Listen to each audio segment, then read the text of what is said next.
Dozens of white nationalists arrested near Idaho Pride event. After receiving... And I think we're going to show some video. Oh, we're going to show that first. Sorry. Watch this. They're getting arrested. The dramatic scene unfolding in a small town in Idaho. Dozens of suspected white nationalists zip-tied and arrested after Coeur d'Alene police found the group crammed inside this U-Haul truck just blocks away from a gay pride event. No one should fear going to a pride celebration because of a white supremacist. The men clad in riot gear and masks, one of them wearing a shirt with the words, "Reclaim America." These guys stopped a U-Haul full of dudes. Authorities say they got a 911 call Saturday from someone who spotted the men at a hotel and described them as the Little Army. They were all wearing similar attire. They had shields, shin guards, and other riot gear. Police say they also recovered at least one smoke grenade and paperwork similar to a military operations plan that included heading toward a park nearby where the Pride Festival was underway. I don't think this would have been as successful had we not had one extremely astute citizen who saw something that was very concerning to them and reported it to us. All 31 men are now charged with misdemeanor conspiracy to riot. Investigators say they came from 12 states and appear to belong to a network called the Patriot Front, described by the Anti-Defamation League as a white supremacist group, formed after 2017's Unite the Right rally in Charlottesville, Virginia. If you look at their language, if you look at their symbols, if you look at their ideology, it is white nationalist to the core and deeply dangerous.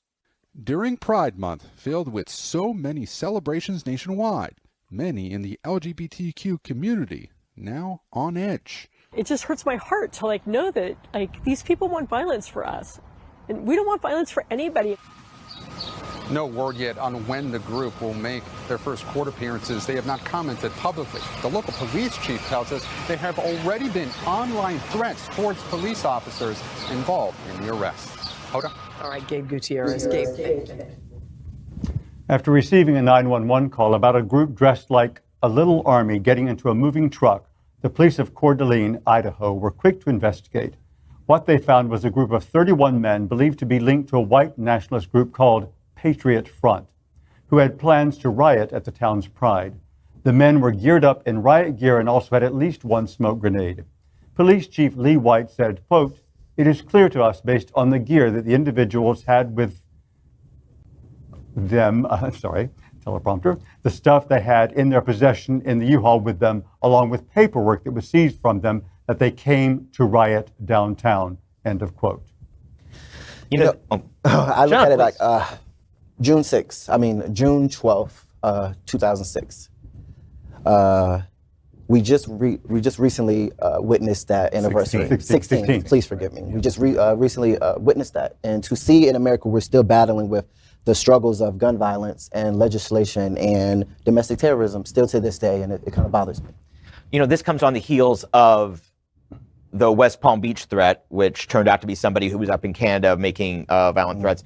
But these are happening. And one of the things that was in their literature, and I want to get this right, they described Pride as a radical left-wing event. Phrases like that are taking hold.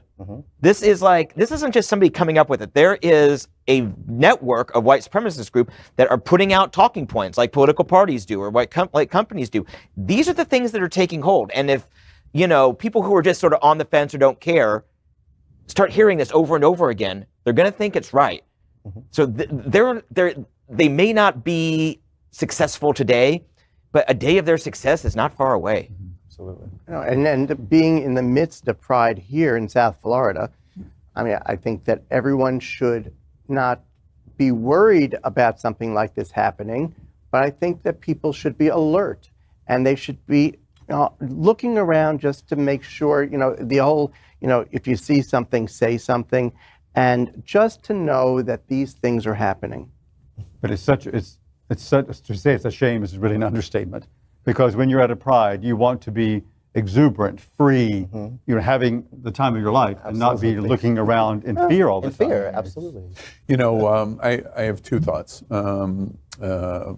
Three thoughts. First, I'm on the stage with Faye Watt on Saturday broadcasting the parade.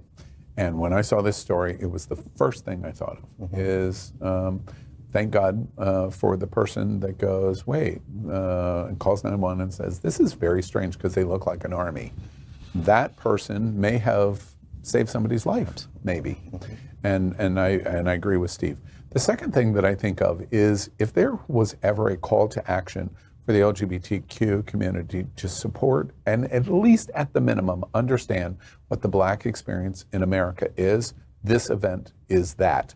Because how could you not think about Selma or something that went on in the civil rights movement of this is exactly what they faced for no other reason than hate? Because this gathering of people coming from 12 states to little Coeur d'Alene, Idaho to gather is nothing more than hate. And that is a civil rights experience that all of us in the LGBTQ community should embrace. The final thing is we are watching the hearings going on in Washington of the big lie. We know now it was not only a lie, it was a lie they all knew that they were telling. And people have lost their legal licenses to people maybe talking about invoking the 25th Amendment. The lie was so outrageous. We know that that is a fact. $300 million in fundraising was raised over the big lie. And it was told by Donald Trump over and over and over and over, and 48% of America believes it. Now, fast forward to this moment in Idaho. We have people in America like Governor Abbott in Texas and Governor DeSantis in Florida telling another big lie. Don't say gay, because they're grooming and going for your children. And they're saying it over and over and over again. And white supremacist groups are going, yeah, that's true. And let's gather together and get in our U-Haul and go to Coeur d'Alene, Idaho. Sure.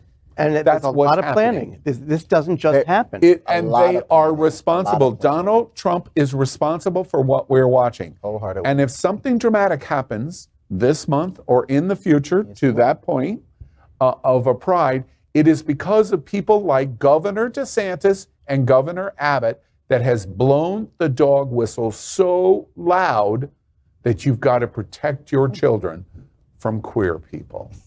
And somebody's going to pick up the arms to protect their children from queer people because you blew the dog whistle.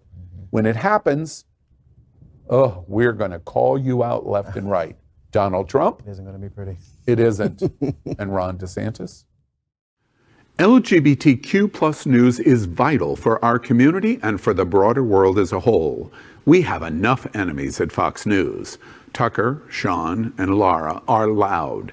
We need passionate allies. Happening Out television network, Queer News Tonight, and It's Happening Out are literally out of the closet and into the headlines. Our community needs your support. Like this broadcast and subscribe now to ensure the growth of the entire LGBTQ+